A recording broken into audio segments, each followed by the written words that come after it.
후일에 자녀들이 묻는다면 이렇게 답을 해줘라. 이것이 오늘의 말씀이거든요.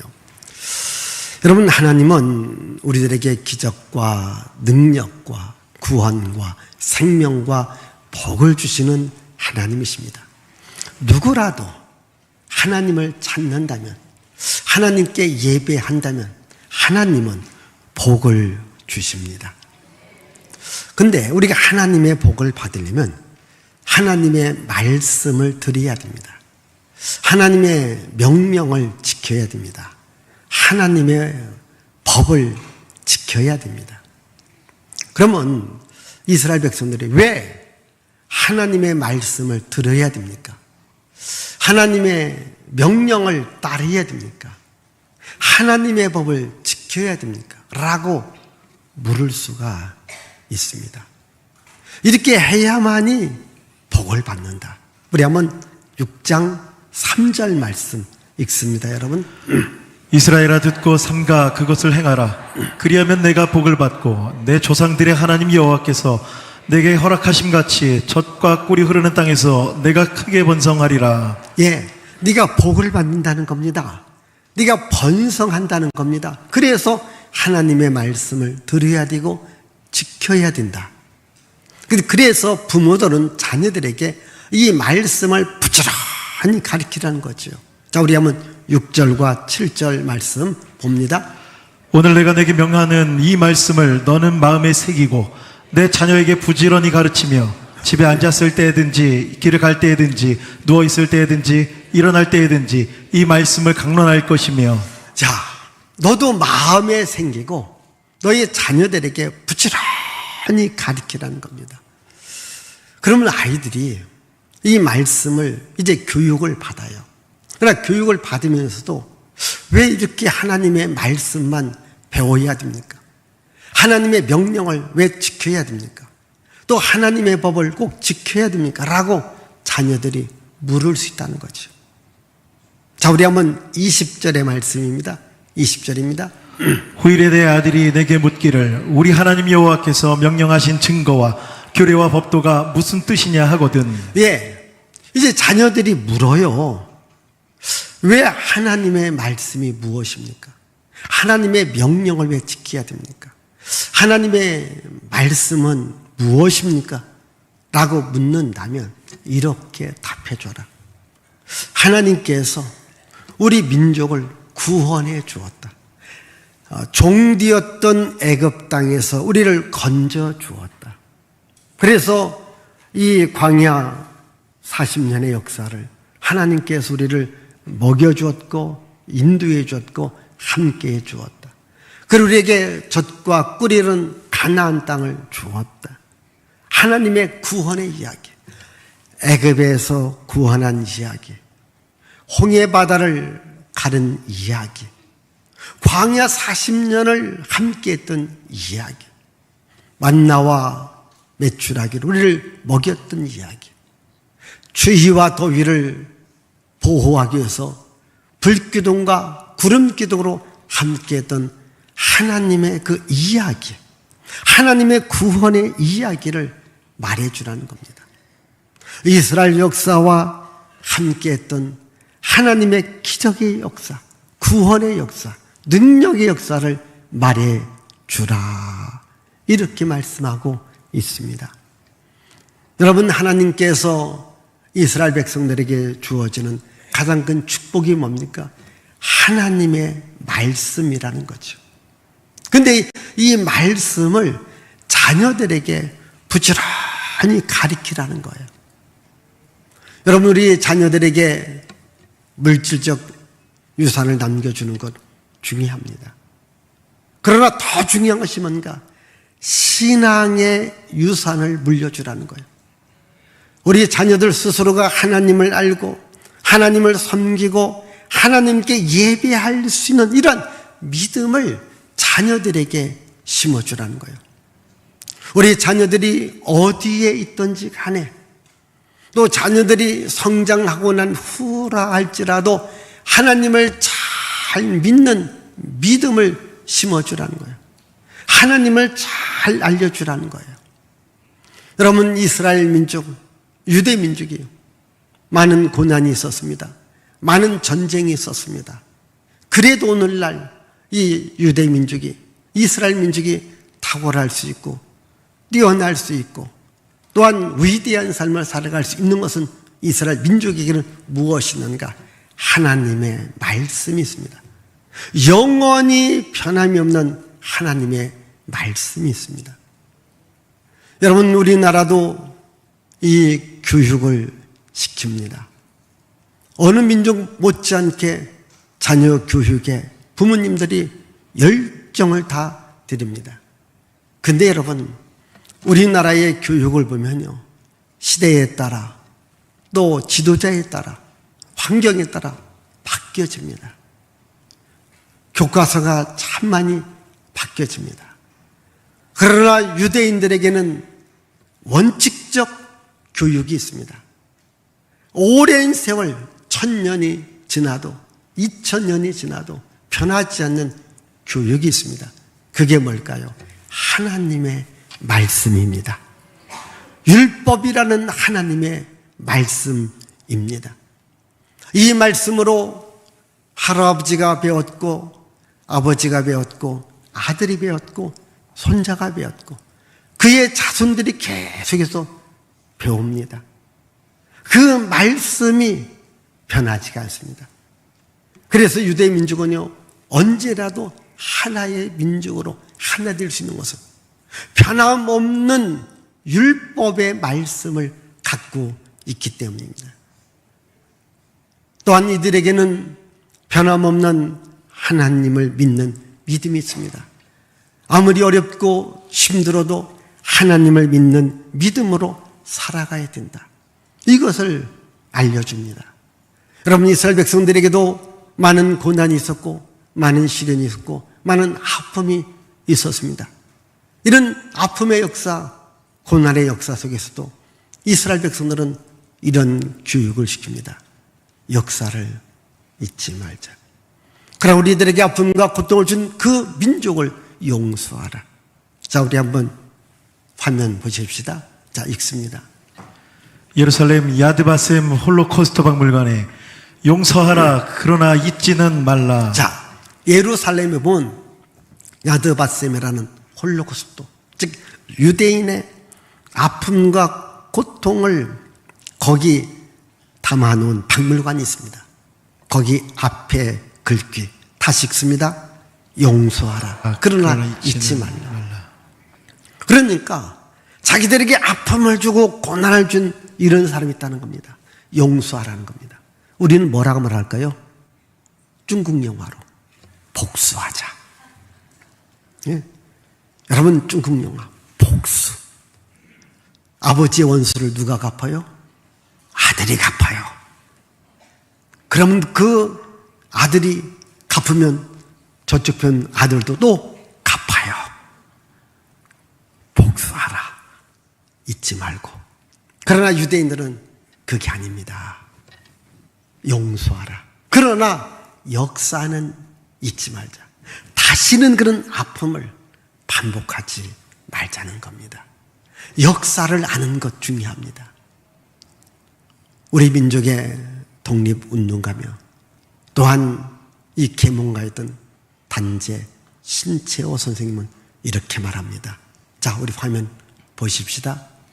역사를 잊은 민족에게는 미래는 없다. 다 같이 시작. 역사를 잊은 민족에게는 미래는 없다. 자, 여러분, 역사를 잊은 민족에게는 미래가 없다. 여러분, 우리 민족의 역사를 우리가 정확하게 하는 것 중요합니다. 조선 500년의 역사, 조선 말의 역사. 이제 열국이 한반도를 지배하려고 합니다. 결국 일본이 우리 민족을 지배하면서 36년의 식민지의 역사가 있습니다. 해방의 역사가 있습니다. 6.25 전쟁의 역사가 있습니다. 우리는 우리 민족의 역사를 잊지 말아야 됩니다. 또 역사를 왜곡하지 말아야 됩니다. 우리나라 역사 교과서를 보면요, 굉장히 바뀌어집니다. 지도자에 따라 어떤 때는 이쪽의 역사를 붙잡고 어떤 때는 저쪽의 역사를 붙잡습니다. 이 바른 역사 교육이 있어야 우리 민족이 미래가 밝아지는 거예요. 그런데 우리 현대사 역사 가운데 가장 중요한 역사가 여러분, 저는 기독교의 역사입니다. 여러분, 우리 민족이 5,000년의 역사를 자랑해요. 이 5,000년의 역사 가운데 무속적인 신앙, 미신적인 신앙이 있습니다. 불교의 역사가 있고 유교의 역사가 있습니다. 그러나 어떤 무속적인 역사 속에, 불교, 유교의 역사 속에 우리 민족이 탁월하고 뛰어난 적이 없습니다. 그러나 우리 기독교가 들어오면서 한국의 역사가 바뀌어집니다. 1885년 언더우드라는 선교사가 우리 장로교를, 아펜자라는 선교사가 감리교를 세우면서 이 한국 기독교의 역사가 시작이 되어집니다. 한국 기독교 역사가 올해로 140년이 오고 있습니다. 여러분, 대한민국을 5,000년 역사 가운데 세계 민족 위에 우뚝 서게 하는 것은 기독교의 역사가 있습니다. 기독교의 복음이 있습니다. 여러분 보십시오. 남북한을 보십시오. 저 북한은 아직도 못 살고 있습니다. 인권도 없어요. 자유도 없어요. 돈도 없어요. 가난해요. 그럼 우리 대한민국 보십시다. 그래도 자유가 있어요. 인권이 있습니다. 돈도 있습니다. 우리 민족 잘 살고 있습니다. 여기에는 기독교 역사가 있습니다. 하나님의 은혜가 있습니다. 그런데 현대의 역사를 보면 이 기독교를 자꾸 부정하려고 해요. 교회를 자꾸 억압하려고 해요. 여러분, 우리 기독교인들이 교회를 핍박하는 여기에 우리가 속아 넘어가서 같이 교회를 핍박하면 안 돼요. 물론 교인들에게는 허물도 있고 약점도 있고 부족함이 있습니다. 그러나 우리가 믿는 하나님, 우리들에게 구원을 주고 능력을 주고 복을 주시는 하나님, 이것만은 잊지 말아야 됩니다. 유대 민족이 어렵고 힘들 때마다 이들은 다시 하나님을 찾은 거예요. 제가 성경을 읽으면서 또 여러분들에게도 이 말씀 수차례 함께 읽자고 했습니다. 자, 우리 한번 다시 읽어봅시다. 시편 33편 12절입니다. 여호와를 자기 하나님으로 삼은 나라 곧 하나님의 기업으로 선택된 백성은 복이 있도다. 시편 144편 15절입니다. 이러한 백성은 복이 있나니 여호와를 자기 하나님으로 삼는 백성은 복이 있도다. 자, 여호와를 자기 하나님으로 삼은 백성은 복이 있다는 거예요. 여러분, 우리 민족이 복이 있는 것은 뭡니까? 하나님을 우리 하나님으로 삼았기 때문이거든요. 여러분, 이 대한민국이 저는 발전된 것이 교회가 있고요. 우리 교회 역사 가운데 여러분이 기도원의 역사, 부흥의 역사, 정말 산산마다 기도원이 있고 얼마나 많은 사람들이 기도했습니까? 또 여러분, 부흥일을 통해서 우리 심령의 부흥을 일으킨 거지요. 여기 한국교회가 부흥되어지고 한국교회가 부흥되니까 대한민국이 하나님께서 복을 주신 겁니다. 저는 대한민국의 핵심이 어디에 있는가? 대한민국의 미래가 어디에 있는가? 바로 여러분들에게 있습니다. 교회에 있습니다. 여러분, 끊임없이 하나님을 나의 하나님으로, 정말 하나님이여 이 나라 이 민족 이 땅에 복을 주시옵소서 기도하셔야 되는 거예요. 아멘. 네? 여러분, 하나님이 이 나라 이 민족 이 땅에 복을 주셔야 되는 거예요. 하나님을 잘 섬겨야 됩니다. 이게 역사입니다. 기독교 2000년의 역사를 보십시오. 예수 그리스도의 복음이 들어가는 곳마다 가난이 떠나가고 재앙이 떠나가고 저주가 떠나가고 인권을 말살하는 이런 악의 세력들이 떠나가는 거예요. 하나님을 나의 하나님으로, 우리 민족이 정말 하나님을 섬기는 민족이 되어질 때 더 큰 복을 받고요. 여러분 가정도 마찬가지입니다. 하나님을 잘 섬기는 가정에 하나님께서 복을 줍니다. 여러분 자녀들이 물어요. 왜 하나님의 말씀을 지켜야 됩니까? 왜 하나님의 명령을 따라야 됩니까? 왜 하나님의 법을 꼭 지켜야 됩니까? 이렇게 말해주라는 거예요. 하나님께서 우리들에게 큰 기적과 이적과 능력으로 이를 인도해 주셨다. 우리에게 복을 주었다. 우리 21절과 22절을 읽습니다. 너는 내 아들에게 이르기를 우리가 옛적에 애굽에서 바로의 종이 되었더니 여호와께서 권능의 손으로 우리를 애굽에서 인도하여 내셨나니 자, 곧 여호와께서 우리의 목전에서 크고 두려운 이적과 기사를 애굽과 바로와 그의 온 집에 베푸시고 하나님께서 우리를 이적과 기적으로 여기까지 인도했다는 거예요. 여러분 이스라엘 백성들에게 가장 큰 사건, 이스라엘 민족의 시작이 되어지는 것이 바로 애굽에서 나온 날입니다. 이 애굽에서 나온 날을 기념하는 절기가 유월절입니다. 여러분 지금 우리는 추석 명절을 이제 앞에 두고 있습니다. 여러분 추석 명절을 보내면서 또는 설 명절을 보내면서 그 명절 속에 주어지는 교훈이 뭐가 있나요? 설 명절 지나가면요, 떡국 먹고 한 살 더 먹었다, 그 얘기합니다. 올 한 해도 좀 좋은 한 해 되라고 덕담을 나눕니다. 여러분 추석 명절이 되었지만 무슨 얘기가 오고 갑니까? 저 보름달을 바라보면서 한가위처럼 되어라. 그냥 좋은 일들이 있기를 바라고 보름달처럼 모든 것이 좋아지라는 이런 이야기를 우리가 나누고 있어요. 추석 명절, 설 명절을 통해서 대한민국을 이끌어가는 어떤 역사적 교훈은 그렇게 주지 않습니다. 텔레비를 보더라도 다 명절에 오락프로로, 영화로, 근육으로 도배를 하고 있어요.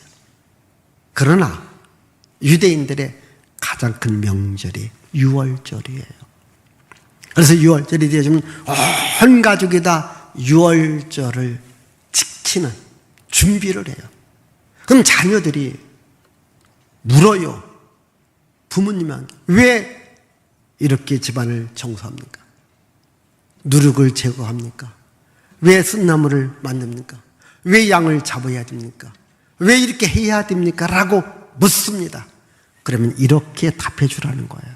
우리 출애굽기 12장 26절부터 읽습니다. 이후에 너희의 자녀가 묻기를 이 예식이 무슨 뜻이냐 하거든 너희는 이르기를 이 여호와의 유월절 제사라. 여호와께서 애굽 사람에게 재앙을 내리실 때에 애굽에 있는 이스라엘 자손의 집을 넘으사 우리의 집을 구원하셨느니라 하라 하매 백성이 머리 숙여 경배하니라.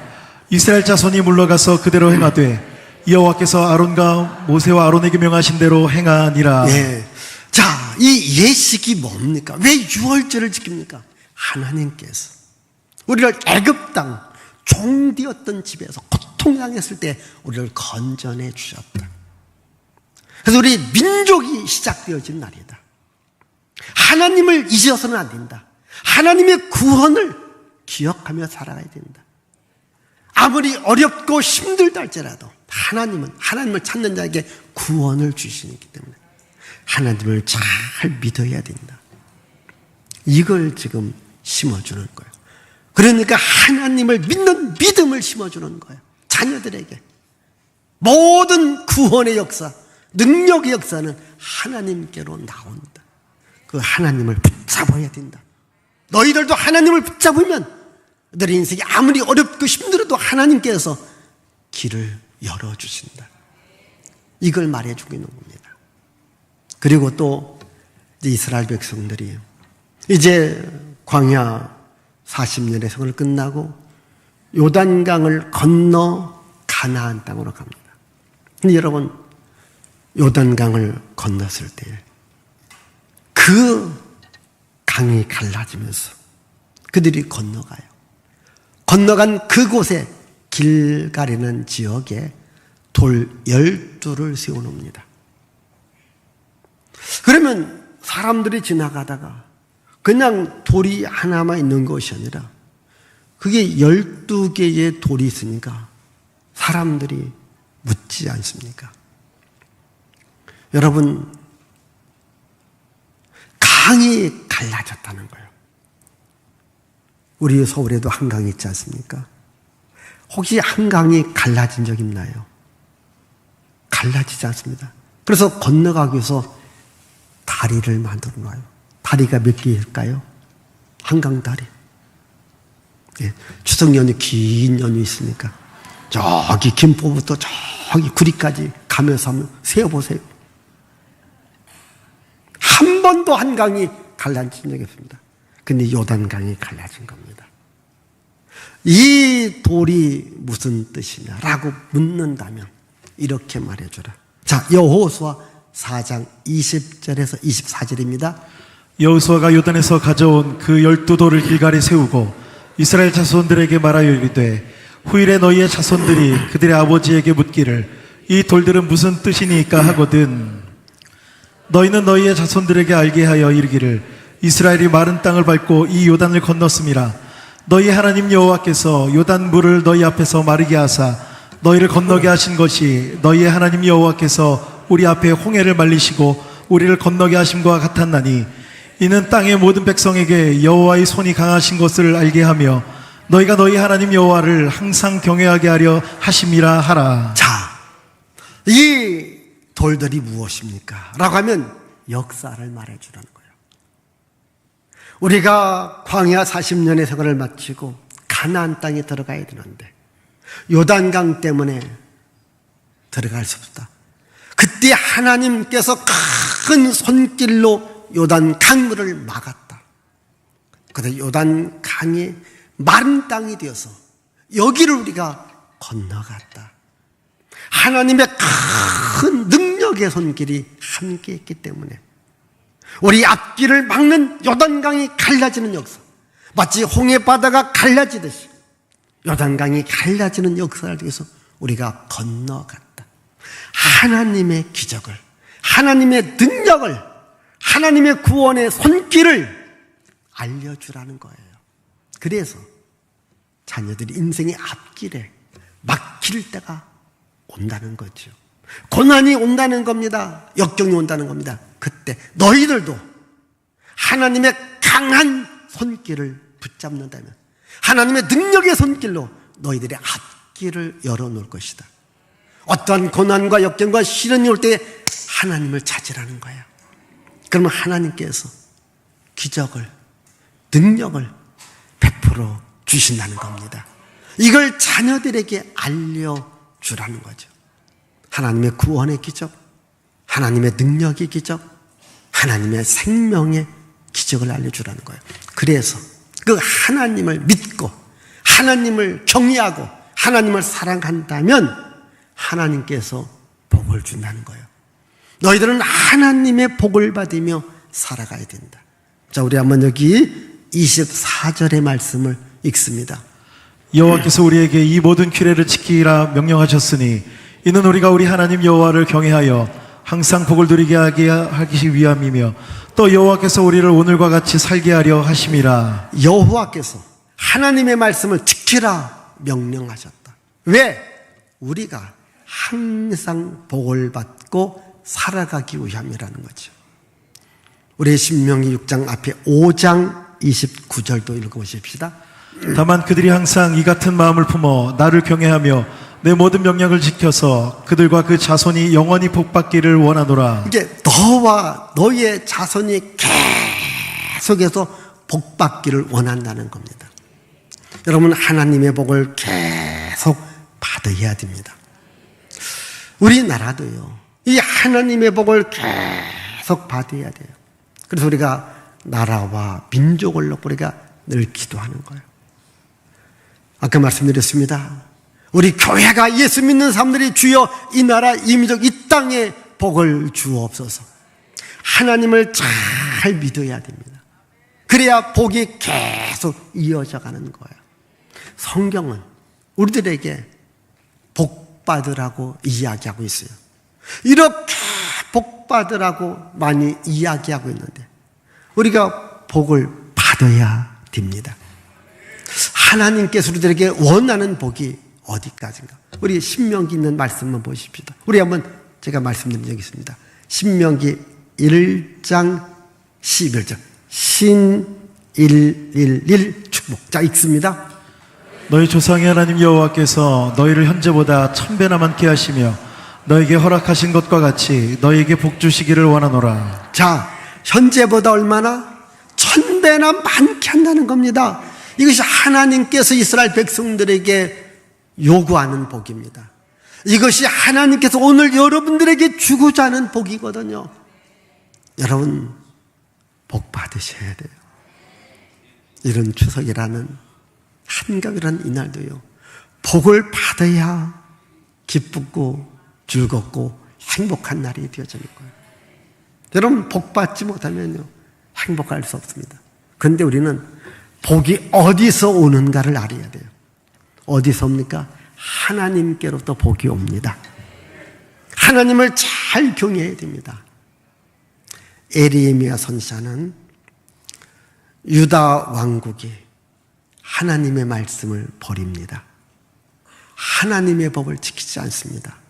그래서 장차 고난이 올 것을 내다보면서 하나님의 말씀을 전했던 선지자가 예레미야 선지자입니다. 그런데 예레미야 선지자는 절망 중에 희망을 말합니다. 너희들이 하나님의 법을 떠나고 하나님의 말씀을 떠나면 반드시 고난이 온다. 역경이 온다. 시련이 온다. 그래도 너희들이 역경과 고난과 시련 중에라도 다시 하나님을 찾는다면 하나님이 너희들에게 복을 줄 것이다. 하나님은 너희들을 버리지 않고 너희들에게 꼭 복 주시는 하나님이니까 어렵고 힘들다 할지라도 하나님을 찾아라. 그러면 하나님이 복을 준다. 우리 에레미야 32장 28절부터 읽어보십시다. 38절부터. 그들은 내 백성이 되겠고 나는 그들의 하나님이 될 것이며 내가 그들에게 한 마음과 한 길을 주어 자기들과 자기 후손의 복을 위하여 항상 나를 경외하게 하고 내가 그들에게 복을 주기 위하여 그들을 떠나지 아니하리라. 하는 영원한 언약을 그들에게 세우고 나를 경외함을 그들의 마음에 두어 나를 떠나지 않게 하고 내가 기쁨으로 그들에게 복을 주되 분명히 나의 마음과 정성을 다하여 그들을 이 땅에 심으리라. 예, 하나님께서 분명하게 복을 준다. 이게 하나님의 본심이라는 거예요. 자, 우리 에레미야 애가입니다. 애가는 슬픔을 말하는 노래입니다. 그러나 슬픔 중에서도 우리들에게 하나님의 본심을 말하고 있습니다. 에레미야 애가 3:3입니다. 3장 33절입니다. 주께서 인생으로 고생하게 하시며 근심하게 하심은 본심이 아니시로다. 자, 이스라엘 백성들이 고난도 당합니다. 아픔도 당합니다. 그러나 하나님의 본심은 아니라는 거예요. 그들이 왜 아픔과 고통을 당했는가? 하나님을 떠났고 하나님의 법을 무시했기 때문에 다시 하나님께 돌아온다면 복을 주겠다. 은혜 주겠다. 그게 하나님의 본심이라는 거죠. 여러분, 여러분들이 어렵게 살아가는 것, 힘들게 살아가는 것, 가난하게 살아가는 것, 하나님의 본심이 아니에요. 하나님의 마음은 여러분들이 항상 복을 받고 살기를 원하는 거예요. 여러분, 내가 어렵고 힘들 때 하나님, 나 주께 왔습니다. 나 이제부터 주님을 잘 섬기겠습니다. 나와 나의 가정과 나의 가족에게 한번 복을 주세요. 하나님이 복을 주십니다. 보세요. 다윗이 왕이 된 후에 여호와의 언약궤를 이제 자기 성호로 모시려고 했습니다. 그때에 웃사라고 하는 사람이 여호와의 언약궤를 자기 생각과 방법대로 옮기다가 그만 죽게 되어집니다. 하나님의 말씀을 따르고 명령을 따르고 법을 지켜야 되는데 자기 생각대로 자기 방법대로 하다가 죽게 됩니다. 그런데 오벳 에돔이라는 사람은 성전을 지키는 성전 문지기였었습니다. 법궤가 길에 있는 것을 놓고, 왜? 사람이 죽었으니까. 사람들이 무서워하고 두려워했습니다. 다 놓았습니다. 그때에 오벳 에돔이 이 하나님의 언약궤를 자기 집으로 잘 모시게 됩니다. 자, 어떠한 일이 있었나요? 우리 한번 사무엘하 6장 11절 12절 읽습니다. 여호와의 궤가 가드 사람 오베데돔의 집에 석 달을 있었는데 여호와께서 오베데돔과 그의 온 집에 복을 주시니라. 어떤 사람이 다윗 왕에게 아뢰어 이르되 여호와께서 하나님의 궤로 말미암아 오베데돔의 집과 그의 모든 소유에 복을 주셨다 한지라. 다윗이 가서 하나님의 궤를 기쁨으로 메고 오베데돔의 집에서 다윗 성으로 올라갈세. 자, 이 오벳 에돔이요, 여호와의 언약궤를 자기 집으로 잘 모십니다. 하나님께서 복을 주기 시작하는 거예요. 그의 집에 복을 주었고 그의 모든 소유에 복을 준 거예요. 이 소식이 다윗 왕까지 들어간 거예요. 그래서 다윗 왕이 그 여호와의 언약궤를 자기 집으로 모신 거예요. 하나님을 잘 모셨습니다. 하나님을 잘 섬겼습니다. 하나님께서 복을 주신 거예요. 저는 여러분들이 얼마만큼 복 받기를 원하냐, 좀 대통령이 좀 알게끔 복 받았으면 좋겠어요. 다윗 왕이 알았습니다. 여러분들이 복 받는 것을 제가 좀 알았으면 좋겠어요. 그렇게 복 받기를 바라요. 현재보다 1000배를 받으면 소문납니다. 여러분, 하나님은 여러분들에게 복 받기를 원하는데 잘 보세요. 여호와의 언약궤를 자기 집에 모셨다. 예배 생활 잘 하십시오. 여러분 집에 예배가 있어야 됩니다. 여러분 가족들이 하나님을 잘 섬겨야 됩니다. 그럼 하나님이 여러분 집에 가족들에게 소유의 복을 주는 거예요. 오벳 에돔이 하나님의 언약궤를 잘 모시면서 바로 그의 집과 그의 모든 소유에 하나님께서 복을 주셨다. 여러분 한번 기도해 보세요. 한번, 하나님, 이제부터 나는 하나님을 잘 섬기겠습니다. 우리 집이 하나님을 잘 섬기겠습니다. 우리 집에, 우리 자녀들의, 우리 소유에 복을 주시옵소서. 그런 기적의 역사, 능력의 역사가 있기를 주의 이름으로 축복을 드립니다. 기도합니다. 살아계신 하나님 아버지 감사합니다.